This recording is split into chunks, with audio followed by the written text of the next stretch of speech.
ایک روح کی دیدہ دلیری۔ جب اس نے اپنا انتقام پورا کیا تو لوگ دہل کر رہ گئے۔ تو آئیے کہانی کا آغاز کرتے ہیں۔ ماریا اور ایان پچھلے 3 سالوں سے ایک پوسٹ آفس میں کام کر رہے تھے۔ ماریا ایک شوخ اور چنچل سی لڑکی تھی جس نے پورے آفس کے مردوں کو اپنا دیوانہ بنا رکھا تھا، جس کی وجہ سے باقی خواتین ورکرز اس سے اچھا خاصا خار کھاتی تھی، جس کی ماریا نے کبھی پرواہ نہیں کی۔ اس کی رنگت گندمی تھی اور آنکھیں گہری نیلی تھی جن میں بلا کی کشش تھی۔ اس کے بال گھنے اور سیاہ تھے اور کمر سے نیچے تک آتے تھے، جبکہ ایان ایک 25-30 سالہ نوجوان تھا۔ اس کے بال سنہری اور گنگریلے تھے۔ وہ دراز قد اور سرخ و سفید رنگت کا مالک تھا۔ اس پر مزید یہ کہ وہ ایک سنجیدہ اور سلجھا ہوا انسان تھا۔ آفس کے سبھی لوگ اس کے اخلاق سے متاثر تھے، مگر وہ بہت کم ہی مسکراتا تھا، جس کی وجہ سے جو لوگ اسے نہیں جانتے تھے اسے مغرور سمجھتے تھے۔ اس کی سنجیدگی کی وجہ یہ تھی کہ اس نے اپنا بچپن نہایت غریبی کے عالم میں ایک یتیم خانے میں گزارا تھا۔ وہ آج جو بھی تھا، جس مقام پر بھی تھا، صرف اپنے بال بوتے پر ہی تھا۔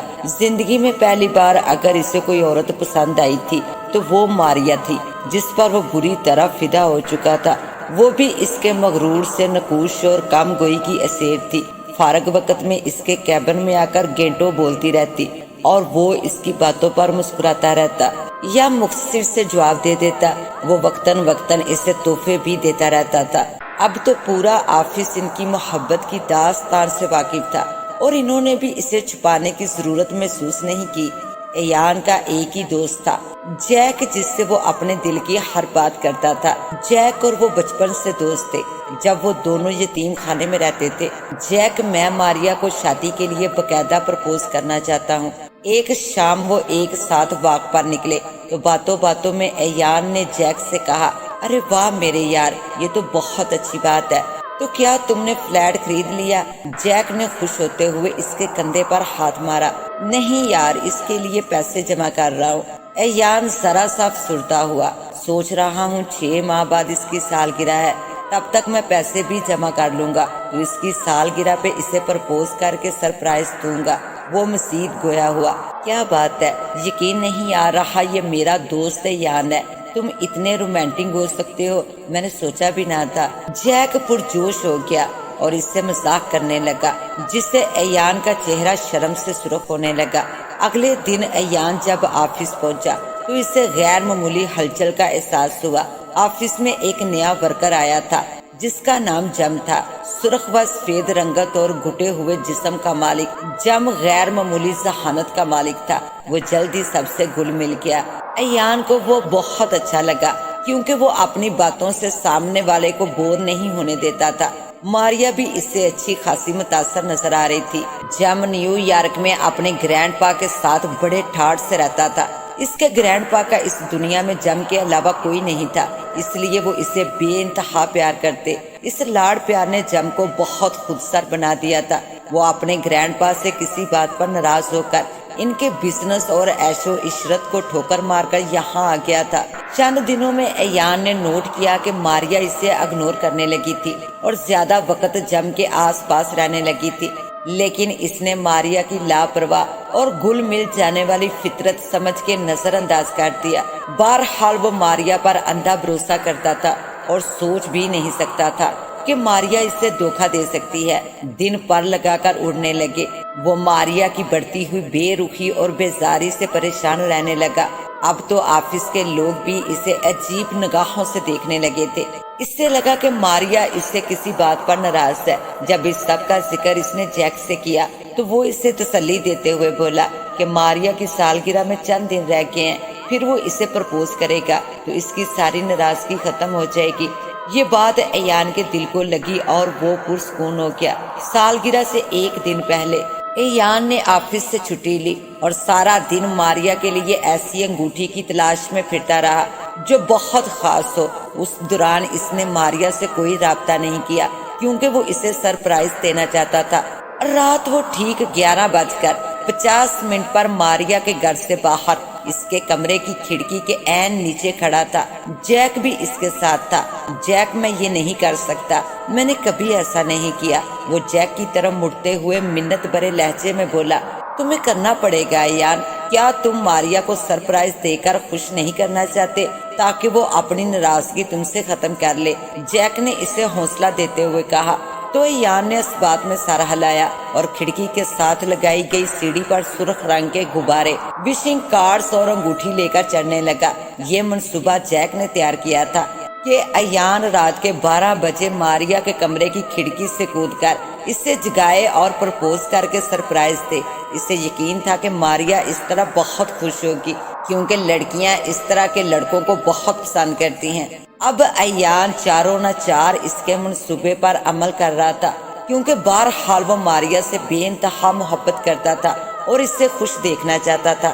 ماریا کے کمرے کی کھڑکی کھلی ہوئی تھی، البتہ اس کے آگے پردہ پڑا ہوا تھا۔ ایان نے کھڑکی پہ دونوں ہاتھوں کا دباؤ ڈالا۔ وہ اندر کودنے ہی والا تھا کہ اندر سے آتی ماریا کی نشے میں ڈوبی آواز نے اس کے قدم جکڑ لیے۔ آج میرے سامنے اس بورنگ سے ایان کی بات مت کرو، جس کو پتہ نہیں ہے کہ لڑکیوں کو کیسے خوش کیا جاتا ہے۔ تنگ آ گئی ہوں میں اس سے۔ ایان کا رنگ ایک لمحے میں پیلا پڑ گیا تھا۔ یہ تو کوئی تم سے سیکھے، کیسے چند مہینوں میں تم نے مجھے اپنا دیوانہ بنا لیا۔ وہ ایک بار پھر مدہوش لہجے میں بولی۔ جواباً کسی مرد نے ایک زوردار کہکا لگایا۔ ایان سمجھ گیا کہ اندر ماریا کے ساتھ کون تھا۔ جب اسے پتا چلے گا کہ ہم دونوں شادی کرنے والے ہیں تو اس کے چہرے کا رنگ دیکھنے والا ہوگا۔ میں جلد سے جلد یہ لمحہ دیکھنا چاہتا ہوں۔ وہ شخص ایان کا صاف مذاق اڑا رہا تھا، ساتھ ماریا کی بھی ہنسی شامل ہو گئی۔ ایان نے ذرا سا پردہ سرکا کر دیکھا اور سامنے کے منظر نے اس کے جسم سے خون کی آخری بوند تک نچوڑ لی۔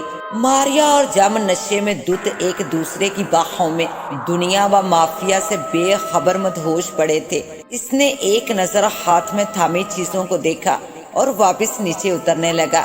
جیک نے اس سے پوچھا کہ وہ اندر کیوں نہیں گیا، مگر اس نے کوئی جواب نہ دیا اور گھر واپس آ کر خود کو کمرے میں بند کر دیا۔ جیک باہر کھڑا دروازہ بجاتا رہا اور اسے پکارتا رہا، مگر اس نے اس کی کسی بات کا جواب نہ دیا۔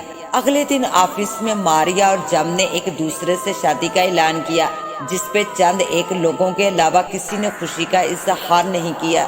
سب کی ہمدردیاں ایان کے ساتھ تھی، جو کہ وہاں موجود نہیں تھا۔ ایان نے نوکری چھوڑ دی۔ وہ ہر وقت کمرے میں بند اداس پڑا رہتا۔ جیک اس کو ہر وقت بہت حوصلہ دیتا، مگر اس سے کوئی خاص فرق نہیں پڑا۔ جیک ماریا کے آفس اس سے ملنے گیا۔ اس نے وہاں کافی ہنگامہ کیا اور جم اور ماریا کو بہت برا بھلا کہا۔ ماریا نے کوئی پرواہ نہیں کی، الٹا پولیس کو کال کر کے اسے گرفتار کروا دیا۔ اگلے ہفتے ماریا اور جم نے شادی کر لی۔ اس دوران نیو یارک میں مقیم جم کے گرینڈ پا کی ڈیتھ ہو گئی اور وہ اپنی ساری پراپرٹی اور بزنس جم کے نام کر گئے تھے۔ جم اور ماریا نے آفس اور وہ شہر چھوڑ دیا اور نیو یارک چلے گئے۔ جم نیو یارک آ کر اپنے گرینڈ پا کا بزنس سنبھالنے میں لگ گیا۔ وہ ماریا کو دل و جان سے چاہتا تھا۔ اس کی محبت اور دولت نے ماریا کے حسن کو اور نکھار دیا تھا۔ جم نے ماریا کو دنیا کی ہر آسائش دینے کی کوشش کی، مگر بزنس کی مصروفیت کی وجہ سے وہ اسے کم ٹائم دے پا رہا تھا، جس کا اسے شدت سے احساس تھا۔ اس نے سوچ رکھا تھا کہ جلدی ماریا کو لمبی چھٹیوں پر گھمانے کہیں لے جائے گا، لیکن ماریا اس کے مصروف شب و روز کی وجہ سے تنگ آ گئی تھی۔ اس کی رنگین مزاجی اسے ٹک کر بیٹھنے نہیں دے رہی تھی۔ وہ ان عورتوں میں سے تھی جنہیں ہر وقت ہلا گلا چاہیے ہوتا۔ وہ چاہتی تھی کہ ہم وقت کوئی ہو جو اس کے حسن کے قصیدے پڑھتا رہے۔ اس نے جم کی مصروفیت کا فائدہ اٹھاتے ہوئے اپنا وقت مختلف کلبز میں گزارنا شروع کر دیا۔ اب وہ آئے روز کسی نہ کسی پارٹی میں موجود ہوتی۔ اس کے سوشل حلقے میں تیزی سے اضافہ ہو رہا تھا۔ ان دنوں جم بزنس کے سلسلے میں ساؤتھ افریقہ گیا ہوا تھا۔ ماریا کے تو شب و روز چاندی ہو گئی۔ اس نے اب راتیں بھی نائٹ کلبز میں گزارنا شروع کر دی تھی۔ وہ اب سرکشی کی ساری حدیں پار کر چکی تھی اور دل میں فیصلہ کر چکی تھی کہ جلدی وہ جم سے چھٹکارا حاصل کر لے گی۔ وہ ایک نائٹ بار میں بیٹھی شراب سے لطف اندوز ہو رہی تھی جب اس کی نظر ٹیبل کے پاس بیٹھے ایک شخص پہ جا پڑی۔ وہ چونک اٹھی۔ وہ ایان تھا جو وہاں بیٹھا شراب سے لطف اندوز ہو رہا تھا۔ ماریا نے ایک ادا سے اپنا شراب کا گلاس اٹھایا اور اس کی ٹیبل کی طرف بڑھ گئی۔ ہائے ایان، کیسے ہو؟ ایان نے اپنے گلاس سے نگاہیں اٹھا کر یوں ہی اسے دیکھا اور سرسری انداز میں جواباً ہیلو کہا، جیسے ماریا کو اپنے سامنے اچانک پا کر بھی اسے کوئی حیرت نہ ہوئی۔ کیسے ہو؟ کیا کر رہے ہو آج کل؟ شادی کر لی کیا؟ اس نے ایک ہی سانس میں کئی سوال پوچھ ڈالے۔ اس کی نگاہیں ایان سے ہٹ نہیں رہی تھی۔ وہ پہلے سے کہیں زیادہ خوبصورت ہو گیا تھا اور اس کے بدن پر بیش قیمت لباس بھی تھا، البتہ اس کی آنکھوں کے تاثرات برف کی مانند تھے جنہیں ماریا بالکل بھی سمجھ نہیں پا رہی تھی۔ اب کے بار ایان نے گہری نظروں سے اسے دیکھا اور پھر انگلیوں میں انگلیاں پھنسا کر ماریا کی طرف آگے ہو کر بولا، نہیں، شادی نہیں کر سکا، تمہارے بات کوئی اچھی نہیں لگی اور تم ہو کہ مجھے چھوڑ کر چلی گئی، اور تو اور شادی پہ انوائٹ نہیں کیا، وہ دوستانہ لہجے میں اس سے کہنے لگا۔ ماریا ہلکی سی ہنسی ہنسی، اس نے اپنے چہرے پہ آتے بالوں کو انگلیوں کی مدد سے کان کے پیچھے اڑاسا۔ یقین کرو جو ہوا اچانک ہوا۔ اس جام محنوس نے اپنی محبت کے جال میں ایسا پھنسایا کہ مجھے کچھ ہوش نہیں رہا۔ اب وہ مجھ سے شادی کر کے جیسے بھول ہی گیا ہے، اس کے پاس میرے لیے وقت ہی نہیں ہے۔ ماریا نے چہرے پر افسردگی طاری کرتے ہوئے کہا، تمہیں معلوم ہے ماریا، تم پہلے سے کہیں زیادہ خوبصورت ہو گئی ہو، میرا دل تمہیں دیکھ کر ایک بار پھر سے دھڑکنے لگا ہے۔ ایان نے اس کی بات کا الگ ہی جواب دیا۔ ماریا کے چہرے پر ایک مکار مسکراہٹ بکھر گئی، اسے لگا وہ ایک بار پھر ایان کو پھانس چکی ہے۔ اس نے ذہن میں منصوبہ بنا لیا کہ جلد ہی وہ جم سے جان چھڑا کر ایان سے شادی کر لے گی۔ وہ اور ایان کافی دیر باتیں کرتے رہے۔ اب تو ماریا اور ایان کی ملاقاتوں کا سلسلہ چل نکلا تھا۔ ماریا اسے بات پہ بات یہ جتانا نہیں بھولتی تھی کہ وہ اسے چھوڑ کر پچھتا رہی ہے، وہ اسے اب ہر حال میں پانا چاہتی تھی۔ ایان اسے کئی بار اپنے گھر بھی لے گیا جو کسی شاندار محل سے کم نہیں تھا۔ اس کے سامنے ماریا کو اپنا گھر کسی ڈربے جیسا لگنے لگا تھا۔ جم اب اسے کسی بوجھ کی طرح محسوس ہو رہا تھا جس سے وہ جلد سے جلد چھٹکارا پانا چاہتی تھی۔ جب وہ بزنس ٹور سے واپس آیا تو اس کے لیے کئی بیش قیمتی تحفے بھی لے کر آیا تھا، لیکن ماریا نے ان پر کوئی خاص توجہ نہ دی۔ اس کے ذہن پہ تو ایان کی شاندار شخصیت اور بے تحاشا دولت سوار تھی، اور ایان اب کافی حد تک بدل چکا تھا۔ وہ اب پہلے جیسا بورنگ اور شرمیلا سا ایان نہیں رہا تھا۔ ماریا اس کے عشق میں بری طرح مبتلا ہو چکی تھی۔ آج ماریا اور جم کی شادی کی سالگرہ تھی جسے ماریا مکمل طور پر فراموش کر چکی تھی۔ رات 2 بجے وہ نشے میں جھومتی گھر میں داخل ہوئی۔ سامنے لاؤنج میں جم کو پا کر ایک لمحے کو رکی۔ وہ صوفے پہ خاموش سا بیٹھا تھا جس کے سامنے پڑی میز پہ کیک دھرا تھا جس پہ لگی موم بتیاں جل جل کر پگھلنے کے آخری مراحل میں تھی۔ پورا لاؤنج خوبصورت سے انداز میں سجایا گیا تھا۔ ماریا ہونٹوں پہ دلکش مسکراہٹ سجائے جم کی طرف بڑھی۔ اوہو ڈارلنگ، تم کب آئے؟ جم جو اسے دیکھتے ہی کھڑا ہو گیا تھا۔ ماریا آگے بڑھ کر اس کے گلے لگ گئی، لیکن جم نے اپنی باہوں کو زحمت نہیں دی۔ اس کے انداز میں وہ گرم جوشی نہیں تھی جو پہلے کبھی ہوا کرتی تھی۔ کہاں تھی تم؟ جم نے ٹھنڈے ٹھار لہجے میں سوال کیا۔ میں ایک دوست کی پارٹی میں گئی تھی۔ ماریا کی زبان لڑکھڑا گئی۔ کب سے تمہارا افیئر چل رہا ہے اس قاسم کے ساتھ؟ وہ تقریباً چیختے ہوئے غصے سے بولا۔ کون قاسم؟ میں کسی قاسم کو نہیں جانتی۔ ماریا حیران و پریشان سی بولنے لگی۔ یو بچ، تمہیں کیا لگا تم مجھے دھوکہ دے لو گی؟ تم کب، کہاں اور کیسے وقت گزارتی ہو مجھے پتہ نہیں چلے گا۔ جم نے اپنے کوٹ کی اندرونی جیب سے ایک لفافہ نکالا اور ماریا کی طرف پھینک دیا۔ ماریا نے لرزتے ہاتھوں سے وہ لفافہ اٹھایا۔ اس کے اندر کافی ساری تصویریں تھی۔ یہ تصویریں ماریا کی تھی جن میں وہ کسی اجنبی کے ساتھ مختلف مقامات پر موجود تھی۔ یہ گھر اور گاڑیاں تو ایان کی ہیں، ان جگہوں پر تو میں ایان کے ساتھ گئی ہوں۔ یہ کون شخص ہے؟ ماریا دل ہی دل میں خود سے مخاطب ہوئی۔ جم نے آگے بڑھ کر اس کے بال مٹھی میں جکڑ لیے۔ بولو کب سے چل رہا ہے یہ اور کیوں؟ وہ خون خوار لہجے میں بولا۔ میں اسے نہیں جانتی، میں اسے بالکل نہیں جانتی۔ ماریا کے استان خطا ہو رہے تھے۔ یہ سب کیا ہو رہا تھا اس کے ساتھ؟ وہ چکرا کر رہ گئی۔ ماریا نے ایک جھٹکے سے اپنے بال چھڑائے اور 2 قدم پیچھے ہٹی۔ تمہاری ہمت کیسے ہوئی مجھے ہاتھ لگانے کی؟ میں تمہیں جیل بھجوا دوں گی۔ میں